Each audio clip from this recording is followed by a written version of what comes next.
আপনি কি সেই মাল? ভুক্তভোগী এক নারীকে উদ্দেশ্য করে এমন মন্তব্য করার অভিযোগ উঠেছে বরগুনা পাথরঘাটা থানার ভারপ্রাপ্ত কর্মকর্তা ওসি মোহাম্মদ এনামুল হকের বিরুদ্ধে।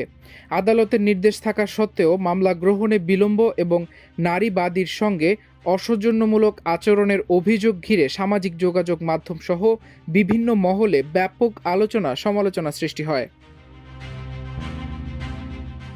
এই ঘটনার পরিপ্রেক্ষিতে ওসি মোহাম্মদ এনামুল হককে তার বর্তমান কর্মস্থল পাথরঘাটা থানা থেকে প্রত্যাহার করে বরগুনা পুলিশ সুপার কার্যালয়ে সংযুক্ত করা হয়েছে। শনিবার বরগুনা পুলিশ সুপার কার্যালয় থেকে জারি করা এক অফিস আদেশে এ তথ্য জানানো হয়। অতিরিক্ত পুলিশ সুপার ও ভারপ্রাপ্ত পুলিশ সুপার FM ফয়সাল স্বাক্ষরিত ওই আদেশে প্রশাসনিক কারণ দেখিয়ে তাকে প্রত্যাহারের কথা উল্লেখ করা হয়েছে। বিষয়টি নিশ্চিত করেছেন বরগুনা অতিরিক্ত পুলিশ সুপার মোহাম্মদ শাহেদ চৌধুরী। তিনি বলেন, অফিস আদেশ অনুযায়ী ওসি এনামুল হককে পুলিশ সুপারের কার্যালয়ে সংযুক্ত করা হয়েছে। জানা যায়, পাথরঘাটার এক নারী স্থানীয় এক বিএনপি নেতার বিরুদ্ধে মামলা করতে গিয়ে থানায় বিভিন্ন ধরনের ভোগান্তির শিকার হওয়ার অভিযোগ তোলেন। তার দাবি, আদালতের নির্দেশনা থাকার পরও মামলা গ্রহণে টালবাহানা করা হয় এবং ন্যায় বিচার চাইতে গিয়ে তাকে অপমানজনক পরিস্থিতির মুখোমুখি হতে হয়। ওই নারীর ভাষ্য অনুযায়ী ওসি এনামুল হক তাকে উদ্দেশ্য করে বলেন, আপনি কি সেই মাল? ইবলিশ যেন কোথাকার। এই ঘটনায় তিনি নিজেকে অপমানিত ও বিব্রত বোধ করেন বলে জানিয়েছেন।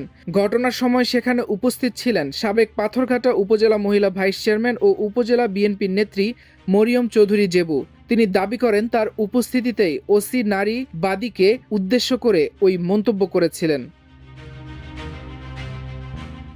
শুধু এই ঘটনা নয়, স্থানীয় সাংবাদিক, ব্যবসায়ী এবং সাধারণ মানুষের পক্ষ থেকেও ওসি এনামুল হকের বিরুদ্ধে বিভিন্ন অভিযোগ রয়েছে।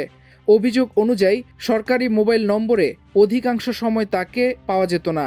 জরুরি প্রয়োজনে যোগাযোগ করতে গিয়ে অনেকেই ভোগান্তির শিকার হয়েছেন।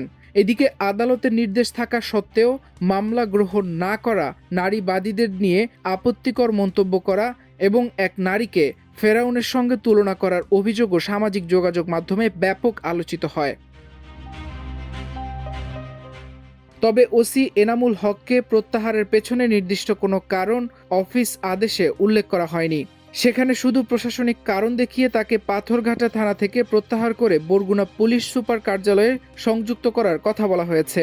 নারীবাদীকে উদ্দেশ্য করে করা ওই মন্তব্য এবং তার বিরুদ্ধে ওঠা বিভিন্ন অভিযোগের পরেই তাকে প্রত্যাহারের এই সিদ্ধান্ত এলো, যা স্থানীয়ভাবে ব্যাপক আলোচনার জন্ম দিয়েছে।